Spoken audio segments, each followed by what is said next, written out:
Olá, alunos! Sejam bem-vindos à segunda webconferência da disciplina de Zoologia, do curso de Ciências Biológicas.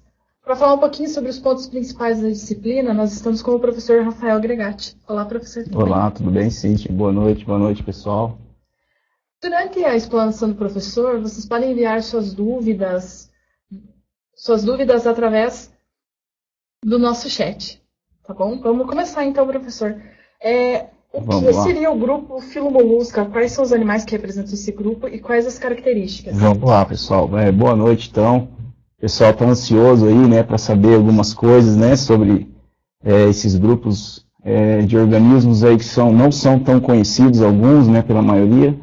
Mas começando aí pela unidade 6, né, Cíntia, a gente separou, o professor João, que cuidou das unidades 1 a 5, nós separamos aí esses grupos, né, e Molusca, então, na unidade 6, é um grupo bem interessante, né, um grupo que vocês precisam estudar bastante, porque são várias classes, né, dentro de Molusca, e esse grupinho aí vai ter algumas características principais. Acredito que naquele material suplementar que eu passei para vocês, tá bem detalhadinho lá, mas fica atento a isso. São animais de corpo mole, geralmente eles têm uma concha protetora, né, e eles têm uma estrutura interessante, que é a rádula, que só eles possuem essa estrutura, né, que é uma rádula, é um órgão que eles utilizam primitivamente para raspar o substrato. Então isso é uma característica típica desse grupinho aí, né.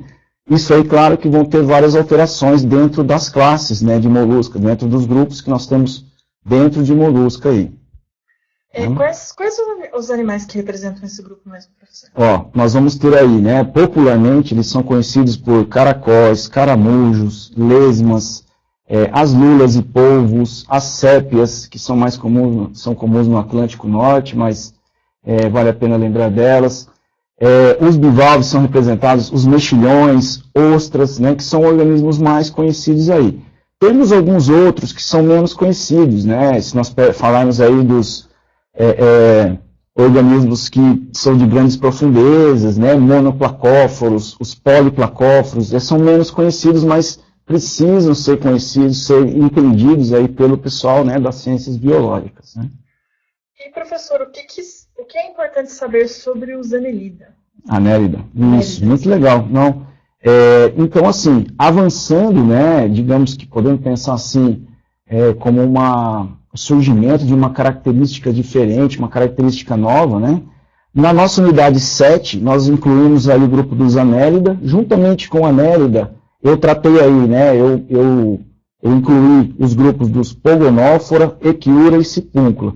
Mas a Anélida, especificamente, é interessante que nesses grupos aparecem a compartimentalização do corpo animal. Então, o animal ele vai ter, a partir de agora, um corpo segmentado. Então, geralmente, eles são longos e tem o corpo segmentado. Essa segmentação é uma característica muito importante.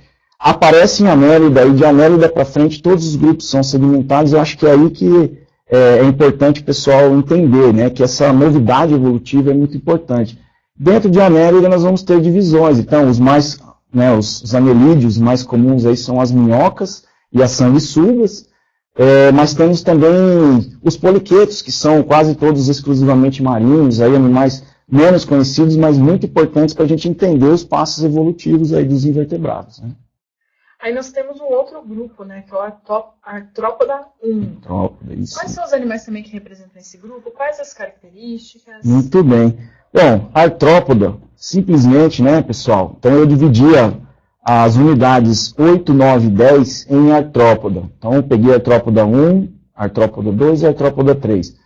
Na nossa unidade número 8, então é para dar uma olhadinha na introdução sobre Artrópoda, sobre as características que são específicas desse grupo, que vai ser para todo mundo. No caso, é o surgimento de um exoesqueleto.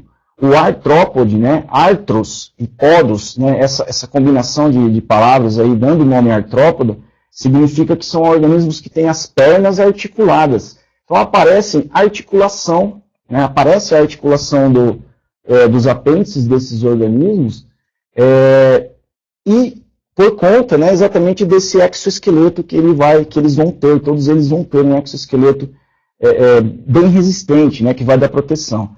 Junto dessa introdução aos artrópodes, eu trato também, eu pedi, né, eu incluí aí no material para que vocês olhem os tardígrados e os onicóforos, que são grupos muito interessantes. Eles estão aí dentro da unidade 8. Junto com o artrópoda, né, tardígrada, onicófora e artrópoda formam um grupo muito grande, né, que muitos pesquisadores consideram como um grupo só, né, que são os panartrópodas, todos aqueles que têm algum tipo de articulação, digamos assim.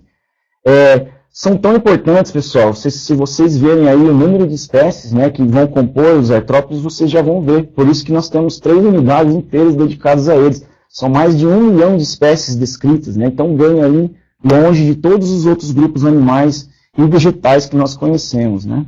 Mas é um grupo importantíssimo. Só peço aos alunos que tinham enviado perguntas que vocês enviem de novo, porque a gente teve um probleminha técnico para a gente poder repassar para o professor e ele esclarecer as dúvidas. Muito bem, só vale lembrar, cientista, também, né, que às vezes eu demorei um pouquinho para responder algumas perguntas no nosso fórum, né, mas tendo perguntas aí relacionadas à prova dessa unidade 6 até a 10, pode colocar aí que nesses próximos dias eu vou estar olhando todos os dias o fórum aí para ajudar o pessoal, tá? Professor, na unidade 9 você coloca sobre o artrópoda 2. Isso. Qual é a diferença? O que você traz nessa unidade? Legal. Então, assim, né, a unidade 9, eu separei, então, essa separação entre os artrópodes foi por questão do tamanho, né, do conteúdo mesmo, para o pessoal estudar, para que os alunos pudessem ter a noção, né, de cada grupo em separado. Não quer dizer, eu não fiz uma separação filogenética, uma separação de grupos aí por relações de parentesco, e sim por quantidade de material mesmo. Na unidade número 9, que nós tratamos do artrópoda 2, que eu chamei assim, né, eu incluí trilobitomorfa, que são organismos muito importantes, os trilobitas, organismos que já foram extintos mas são muito importantes porque por muito tempo eles dominaram os mares primitivos, os oceanos primitivos. Então eles são muito importantes, temos muitos fósseis desses organismos e vale a pena falarmos aí, né, entendermos sobre eles. Depois eu incluí crustáceos e miriápodes nessa mesma unidade. Então, miriápodes, aí, as lacraias, né, as centopeias, organismos aí que são interessantes, eles têm uma característica interessante que são as forcípulas, que são estruturas de inoculação de veneno, por isso que o pessoal tem medo aí de mexer com, né, de lidar com uma lacraia, por exemplo, porque ela pode realmente acabar pegando você e é bem doloroso. E também os crustáceos, que é um grupo, talvez, aí de todos que eu gosto bastante, né, que eu fiz eu faço minhas pesquisas, né, na universidade com o grupo dos crustáceos. Então, camarões, lagostas, lagostins, caranguejos, siris, né, são organismos que são representados por crustácea. E são bastante importantes também, porque eles são bem primitivos dentro de artrópoda, são organismos completamente, pelo menos a maioria, tem hábitos quase completamente aquáticos, né? Respiram, todos eles vão respirar por brânquias e são bastante importantes, né? Claro, óbvio aí que é o grupo que eu mais gosto, né? Então tem que dedicar atenção especial aí na hora de estudar, né? É isso aí.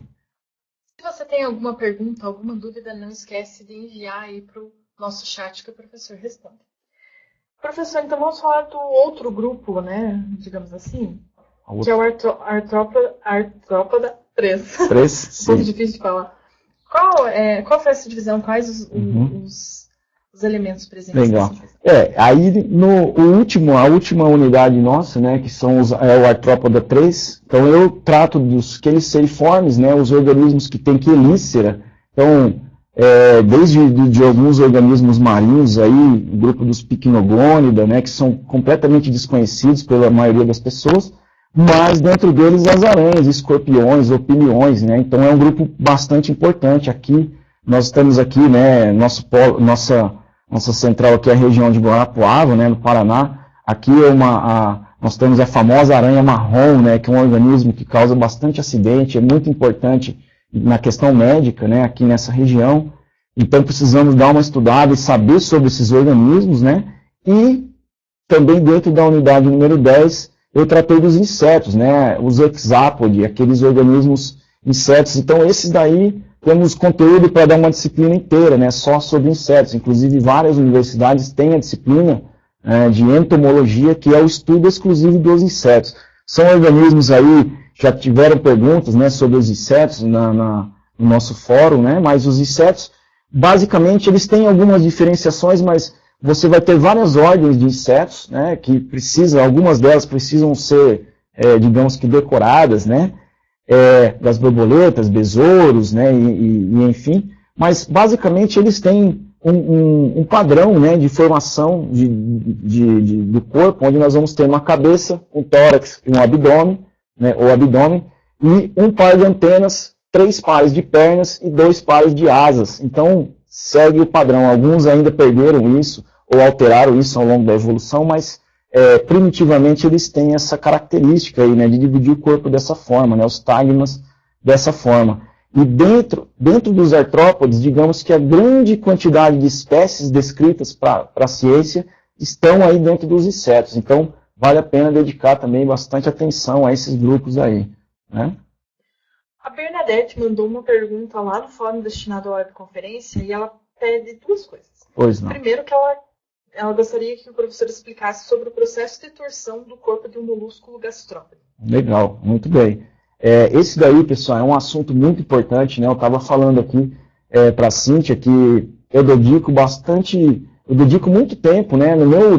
Para os meus alunos do ensino presencial, digamos que eu dedico bastante tempo para esse tema, para essa temática, porque é uma situação interessante, né? E exclusiva aí dos gastrópodes, onde quando o organismo gastrópode ele é uma larva, né? Ele está naquela fase larval, na última fase larval, quando ele é chamado de Veliger, né? Essa larva, ela inicia um processo de torção do corpo, que vai dar aquela carinha, né, pro caramujo, né, que ele tem aquele corpo espiralado, torcido, né? Então, são alguns passos evolutivos que acontecem, né, para esse organismo atingir essa morfologia, ou alcançar essa morfologia aí, mas é bastante específico. Eu vou entrar no fórum, essa pergunta aí, a Cintia falou que foi colocada no fórum, se não me engano, acho que hoje, ontem, né, eu não tinha visto.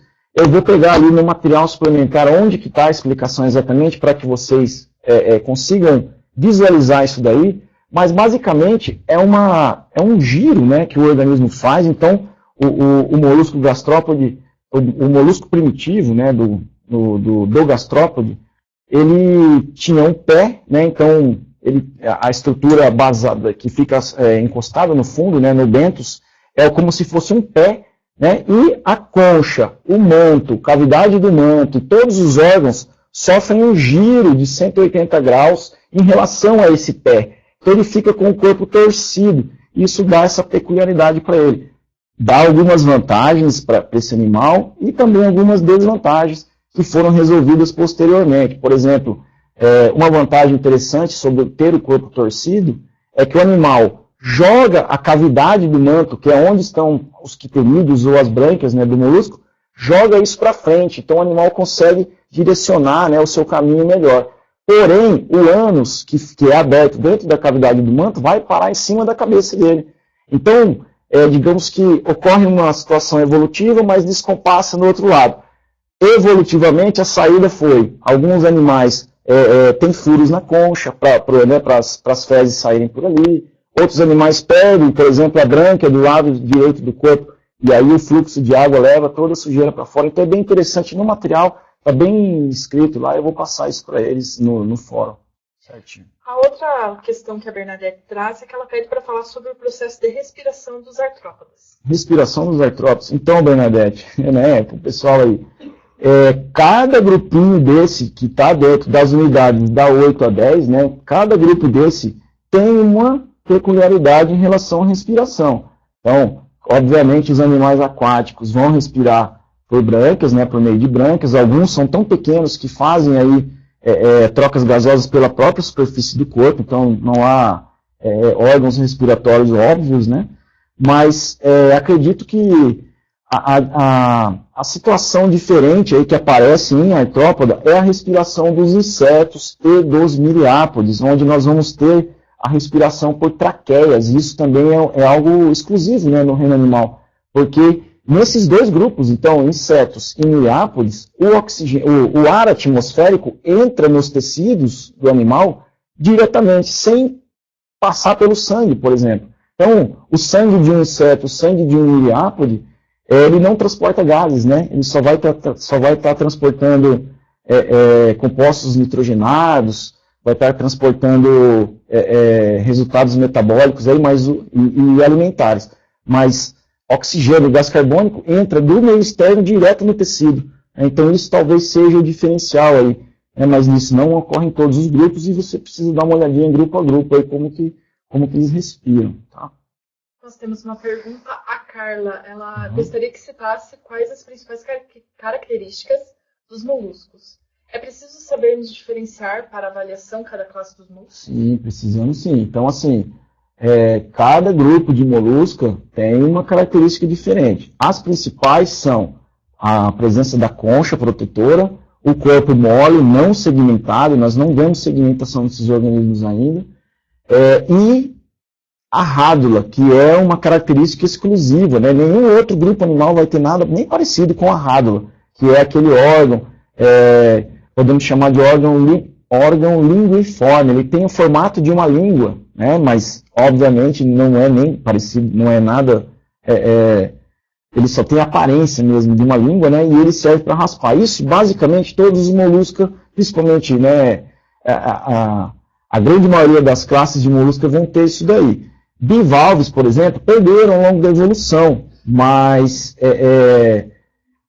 eles tiveram, né, em algum momento aí da evolução desse grupo, mas atualmente eles perderam. Mas é uma característica principal. Agora, entre cada uma delas, né, aí você vai ter muitas diferenças, né? Fica difícil a gente falar agora aqui, mas uma das coisas que eu chamaria atenção para você é relacionar a Carla, né? Relacionado, por exemplo, uma diferença interessante são os cefalópodes. Cefalópodes são as luas e os polvos, eles são os únicos que têm o sistema circulatório completamente fechado. Então, se você olhar, por exemplo, um molusco se deslocando qualquer, um caramujo, um caracol, eles são sempre lentos, tem aquela velocidade, né? A toda a velocidade dele, ele está a poucos, né, milímetros por segundo ali. Se pegarmos e analisarmos uma lula em polvo, você entrar no Google, dar uma olhadinha, vídeos, vocês vão ver que eles são ágeis, eles são rápidos. Só é possível, né, essa agilidade só é possível porque eles têm um sistema circulatório completamente fechado, o sangue consegue fluir, levar o oxigênio para os tecidos, e a musculatura deles é bem mais, digamos assim, potente, né, em relação a dos outros organismos. Mas aí vai, né, gente? Se vocês forem só o nome de molusca, de cada classe, já carrega alguma informação. A placófora, então são aqueles que não tem concha, o A na frente de placófora é uma negação. Poliplacófora, são aqueles que têm uma concha dividida em 8 partes, a concha é dividida. Bivalve, são 2 válvulas, né? Então, só isso daí, só os nomes já dá para ter uma noção, né, de como é, pelo menos, a morfologia principal desses organismos aí, né? Nós temos mais uma pergunta da Carla. Ela quer saber quais os principais tópicos de cada subfilo dos artrópodes importantes para a avaliação. Tá. Quais os principais tópicos de cada subfilo? Olha, se eu contar exatamente para você agora, né, aí não vou precisar fazer a prova, né? O pessoal vai tirar tudo e acabou, né? Mas, basicamente, assim, aquelas adaptações e, principalmente, sobre a morfologia externa. Então, se nós pegarmos ali os grupos de artrópoda, as divisões do corpo, eu coloquei lá uma das atividades, né, era completar um quadro. Então, um crustáceo, qual é um crustáceo típico? Ou um crustáceo decápode, né, que tem um cefalotórax e um abdômen. Quantas pernas ele tem, né, quantos pares de antenas ele tem. Um inseto, cabeça, tórax, abdômen, então número de pernas, então número de tágmas. Isso é importante saber, porque é a cara, né? Porque, cara, quando você estiver formado, estiver trabalhando aí, alguém te entrega um organismo artrópode, você vai ter que pegar aquilo ali e você vai ter que saber falar, isso é uma aranha, isso é um inseto, isso é um crustáceo, o que é isso, né? Então, pelo número de tágmas, que são as divisões do corpo, e pelo número de apêndices, você consegue aí determinar, né? Eu vou falar exatamente o que né, tá na prova aí. Temos mais alguma pergunta? Então, estamos caminhando aí para o final da nossa webconferência e vamos falar da prova. Vamos falar da prova. Como vai ser a prova, professor? Isso aí, pessoal. Não, a prova é uma prova tranquila, tá? Não tem nada que não esteja, pessoal, naquele material. Então, entre na disciplina lá, analisem aquele texto, de cada grupo, de cada unidade. Eu coloquei até as páginas, né, do que vai cair ali, e estarei analisando aquelas páginas e preparando a prova. A princípio, a prova será de múltipla escolha, né, eu não me lembro exatamente quantas questões, né, mas a prova será de múltipla escolha, então prestem bastante atenção assim, com pequenos detalhes, pegadinhas, né, coisa, o anterior, o posterior, então tem algumas pegadinhas aí, óbvio, né, pessoal? Infelizmente, né, nós temos que, nessas provas de múltipla escolha aí, preciso, né, tentar fazer alguma coisa aí para saber se você aprendeu mesmo, entendeu aquele conteúdo ou não, né? Professor, mais alguma informação que você queira ressaltar com relação ao conteúdo, com relação ao... Acho que é isso mesmo, Cíntia. Queria agradecer aí a todos e lembrar, né, que se tiver alguma dúvida ainda antes da prova, dá tempo, coloquem lá no fórum que eu, assim que possível, vou estar respondendo, né, essas questões aí. E, óbvio, né, estudem bastante pela bibliografia lá que nós colocamos lá para o pessoal. E é isso aí. E obrigado. Fico à disposição aí. Obrigada, professor. Obrigado, sim. O link dessa webconferência está disponível também a partir de sexta-feira à tarde. Então, você pode ir lá revisar os conteúdos, rever a nossa webconferência e estudar para a prova. Obrigado, professor. Obrigado, alunos. E até a próxima.